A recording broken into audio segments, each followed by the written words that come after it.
Spoštovane gledalke, spoštovani gledalci, lepo pozdravljeni v oddaji s farmacevtom za zdravje. Tokratna oddaja bo namenjena pogovoru o gripi in prehladu, o čemer nam bo več povedala magistra farmacije Polonca Fiala Novak iz Pomurskih lekarn. Lepo pozdravljeni. Lep pozdrav tudi vam in seveda vsem našim gledalcem. Res je, današnja tema bo gripa in prehlad. Verjamem, da zanimiva ali pa predvsem aktualna tema, namreč viroze so na pohodu, veliko ljudi prihaja v lekarno s tovrstnimi težavami, s katerimi bomo danes nekoliko pogledali kasneje.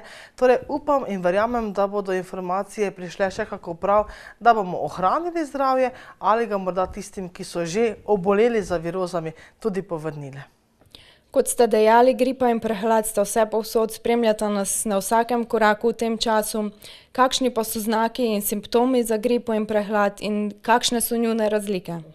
No, zanimivo vprašanje, namreč naj povem, ljudje ponavadi gripe in prehlada ne ločijo. Čeprav, kot bomo danes pokazali, povedali, je med njima kar precej razlik, takih bistvenih razlik, tako da če to poznamo, jo res zlahka ločimo. In bomo šli kar na tisti uvodoma, bomo rekla, tisti začetek obolenja, ki je tisti bistven, da opazimo razliko. Namreč prehlad, bom rekla, tako počasi začne se. Ponavadi, če mi gremo v službo, delamo, morda se nekoliko bolj utrujeno počutimo, pridemo domov, opravimo še opravila, ampak čutimo, nekaj se počasi kuha. Morda malo posmrkamo, malo zakašljamo, malo zaščemi v grlu, to se pravi, prehlad počasi se začne. Iz enega simptoma potem prehaja v drugega, v tretjega in potem kakšen dan, dva pa nekako zakuhamo oziroma zbolimo.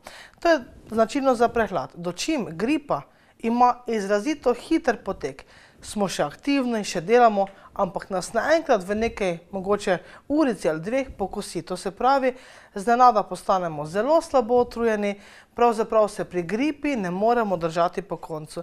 Vsi vemo, pri gripi nas bolijo vse kosti, mišice, pravijo ljudje, še koža me boli, ko se dotaknem. To se pravi, izrazita utrujenost je značilna za gripo. Za prehlad ne toliko. To je tudi morda razlog, da ko smo prehlajeni, kar večina, bodimo realni, hodimo v službe, hodimo v šole, po opravkih in s tem pravzaprav dajemo virusom novega zagona, da pravzaprav se virus širi in dejansko okužimo tudi druge. Pri gripi pravzaprav ne moremo nikamor. Nas pokosi in obležimo. To je tista bistvena razlika. Morda pogledamo še nekoliko vročina. Vročina pri prehladu je ali pa je ni. Pri gripi pa definitivno je. Pri gripi je temperatura kar visoka. Govorimo 39 stopinj Celzija in kar ležimo. Kar ležimo, to je tisto bistvena razlika, ki je med gripo in prehladom. Pa morda včasih kdo vpraša, kdaj smo pravzaprav kužni, ali pa bomo rekli, kako dolgo smo kužni. Naj povem zanimivo. Že en dan prej, ko nekako začnemo kazati znake, mi že kužimo, to se pravi, mi že hodimo naokrog in veselo trosimo viruse naprej. Tudi zato je toliko naenkrat potem obolelih, ko začne se viroza, so pravzaprav skoraj vsi zajeti.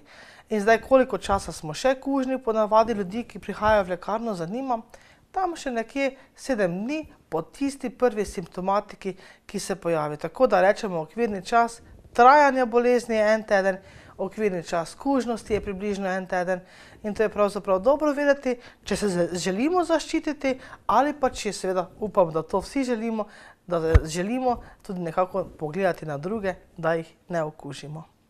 Povedali smo torej, kakšne so razlike med gripo in prehladom. Zdaj pa povejva še nekaj o povzročiteljih. Kaj je tisto, kar povzroči gripo, kar povzroči prehlad? No, tukaj pa je en skupni imenovalec. To se pravi, tisti, ki nam to zadevo zakuhajo oziroma nas nekako položijo v posteljo, nas nekako prisilijo, da počivamo, so virusi. Tako pri gripi kot pri prehladu. Je pa res, da tudi tukaj neke male razlike so. Namreč prehlad povzroča tam nekje okrog približno 200 virusov, torej veliko število virusov, kar je tudi vzrok, zakaj dejansko mi vedno znova zbolevamo. Nekako statistika pravi tam nekje odrasli 2 do 4 prehlade na leto, otroci tam nekje 6 do 8, kar je izredno veliko. Torej, pred prehladom kot tako virozo ne moremo biti nikoli zaščiteni. Malenkost razlike je pri gripi. To se pravi, tam so spet virusi tisti, ki so krivi za naše obolenje, vendar so virusi tipa A, B in pa C. bi rekli enostavno, pa vendar ni tako. Virusi namreč imajo to značilnost, to lastnost, slabo lastnost za nas, da kar hitro mutirajo. To pomeni, izjemno hitro se spreminjajo. Majhne malenkosti pa spet drugače odreagira na nas, spet drugačna, mogoče nekoliko izražena simptomatika. To je tudi vzrok, da se tudi proti gripi nekako moramo, če se želimo zaščititi, cepiti znova in znova. Vsako leto, pa včasih ljudje potarnajo, sem se cepil, pa sem kljub temu zbolel. Res je, zagotovo možno je, kajti dejansko cepivo se pripravlja narediti tako, da mi dejansko skušamo ugotoviti, kateri virusi bodo naslednjo leto ali pa v drugi sezoni na pohodu. Bolj nekoliko to dobro ugotovijo, večje je to spajanje, večja verjetnost je, da bo cepivo dobro učinkovito, če ne pa smo dejansko tam nekje lahko tudi na 50% samo učinkovitosti, kar se potem tudi kaže mogoče v manjši zaščiti kot taki. Prej sva povedali nekaj o okuženosti in njenem trajanju. Kako pa sploh pride do okužbe? No, okužba je tista, ki je pravzaprav odgovorna za potem ves potek simptomatike. Kako se okužimo? Zelo enostavno, virusi se prenašajo kapljično. To pomeni, ko mi kašljamo, kihamo, prenašamo. Ne samo to, tudi ko govorimo, če smo dejansko že oboleli, dejansko nekaj kapljic zakroži po zraku. In te kapljice, to se pravi, vsebujejo virus. Ta virus lahko druga oseba avtomatsko vdihne vase, ali morda se ti virusi nekaj časa lebdijo z temi kapljicami, potem pa se kar nekje usedajo na polico, na kljuko, na svinčnik, telefonsko slušalko, tipkovnico od računalnika, to se pravi vse tisto, kar mi dnevno rokujemo. Tudi pozdravi, rokovanja so tisti, ki so lahko zelo dober prenašalec bolezni, to se pravi, takrat virus dobimo tudi na svojo roko, prenesemo bodisi na sluznico, bom rekla, ust ali na očesno veznico, od tam pa potem virus počasi začne razmnoževati se, boljši so pogoji, več se ga namnoži, večja je potem možnost obolevnosti in večja je potem simptomatika, ki se potem tudi izkaže. Pri vsaki bolezni se vprašamo, zakaj zbolimo. Ja, res je. Podobno je tudi pri gripi in prehladu, zakaj torej zbolimo. Tako je. To vprašanje, kot ste ga vi zastavili, je pravzaprav dnevno vprašanje ljudi, ki prihajajo v lekarno. Povprašajo, kako da sem zbolel, bili smo morda na nekem družabnem dogodku, veliko nas je bilo, vendar sem samo zbolel. Zakaj je tam tako? Tam je bila morda oseba, ki je bila obolela, imela prehlad ali gripo, vendar je zbolel morda človek, 2, 3, ne pa vsi. V čem je pravzaprav tista stična točka? Vzrok je v naši odpornosti. Odpornost je tista edina odločilna, ki odloča o tem, ali bomo zboleli ali pa bomo ostali krepki. To se pravi, na tem tudi potem moramo graditi, da bomo ostali koliko toliko zdravi. Zdaj pa odpornost je morda tema, o kateri sva že govorili v prejšnjih oddajah, pa vendar na hitro. Odpornost seveda najbolje vzdržujemo z zdravim načinom življenja.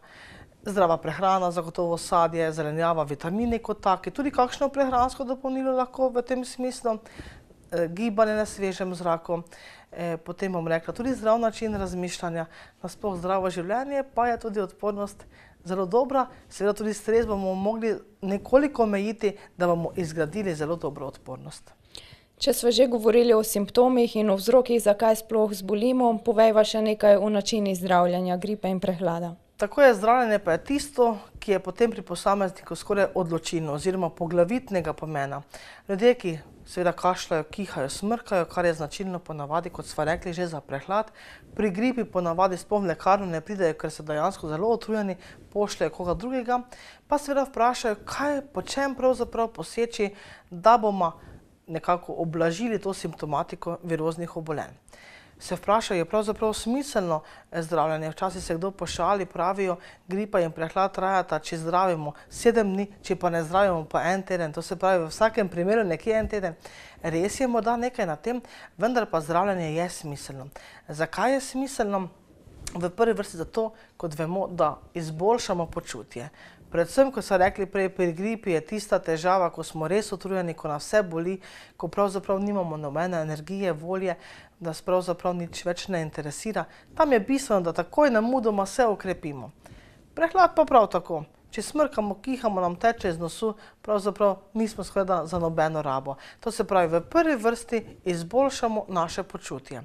V drugi vrsti, z samim nekim postopkom zdravljenja, bodisi zdravil, prehranskih dopolnil, ki jih dobimo v lekarni na recept ali brez recepta, pa zagotovo tudi doprinesemo k temu, da omilimo, morda tudi celo, bom rekla, se izognemo zapletom, ki bi bili tudi pri virozah možni. Kakšni so zapleti? Ponavadi taka običajna viroza lahko prehaja tudi predvsem, bom rekla, pri otrocih, predvsem pri tistih kroničnih bolnih, starejših ljudeh, kronični bolniki, lahko prehaja v vnetje srednjega ušesa, predvsem otroci so tisti, bronhitisti, pljučnice, to se pravi, viroza, nezdravljena viroza, nepravilno zdravljena viroza, lahko prehaja v bakterijsko vnetje. Tam potem taki enostavni prijemi niso več učinkoviti, ponavadi potem je zdravniški obisk zdravnika nujen. V tistih osnovnih principih zdravljenja kot takega prehlada oziroma viroz, pa lahko kar sami veliko pripomoremo, da se čim prej te viroze znebimo. Lekarne, kot vidimo, se šibijo pod zdravili in prehranskimi dopolnili in za vsakega seveda izmed nas, ki obolimo, se najde nekaj, kar nas hitro povrne nazaj k dobremu počutju. Kakšne pa so sploh možnosti, da lahko gripo ali prehlad preprečimo? Kaj lahko storimo? Tako, to je pravzaprav odgovornost vseh nas. Prej sva rekli, morda se spet orientirava na to, da se prenaša predvsem kapljično, to pomeni z kapljicami naše sline. To se pravi, logični izsledek tega je, da bomo najbolje preprečili, če bomo to nekako zajezili. To se pravi, kašljanje, kihanje, oseba, ki kašlja, kiha, kašlja, vedno rečemo v robček, tega takoj zavrže. Zagotovo tudi se izogibamo takim množicam, kjer je veliko morda obolelih ljudi. V tem času, ko je viroza na pohodu, če le gre, se izogibamo zaprtih prostorov, recimo nakupovalnih centrov, tega se izogibamo, čeprav danes je to sila težko. Ostajamo, kolikor se da doma, tudi v službah, zračimo prostore, to je bistveno, morda tudi kaj vmes razkužimo, predvsem kljuke, police, kjer se morda več ljudi nahaja oziroma obrne. To je tisto bistveno, pa čim bolj ali pa čim večkrat pravilno omivanje rok. Ni potrebno, da vedno in povsod samo razkužujemo. Temelj je omivanje s toplo vodo in z milom, obrišemo roke, seveda pa v nekih specifičnih pogojih, kot so zdravstveni zavodi oziroma bolnišnice, ambulante, lekarne, šole, vrtci, tam pa seveda zagotovo tudi kakšno razkuževanje pride še kako prav. To se pravi, to je tista, lahko rečemo, preventiva, da ne zbolimo, pa prej sva rekli, odpornost je tisti steber zdravja, tega moramo okrepiti, tukaj moramo preventivno delovati, da potem ne zbolimo, tako da vedno polagam na srce tudi ljudem, ki prihajajo v lekarno, kot danes našim gledalcem, okrepimo našo odpornost. Principi so po mojem kar znani, sva že večkrat o tem govorili, pa morda samo še toliko za na konec, okrepimo našo odpornost tudi z vsem dobrim, z dobrim razmišljanjem, dobrimi dejanji, dobrimi besedami, z pozitivnim pogledom na svet, na sebe, na sočloveka, s tistimi plemenitimi hotenji, pa verjamem tudi naša odpornost, res je, dokazano je, da zelo dobro začne delovati oziroma imunski sistem je takrat poln energije, poln elana, lažje nas brani in dejansko posledica je tukaj, zdravi ostanemo ali pa postanemo zdravi, to se pravi prav tisto, kar si vsi želimo. Gospa Polonca Fiala Novak, mislim, da sva gledalcem dali zadosti koristnih informacij, zato hvala za vaša pojasnila. Hvala lepa tudi vam in našim gledalcem seveda lep pozdrav. Vam, spoštovane gledalke in gledalci, pa hvala za pozornost in lep pozdrav do prihodnjič.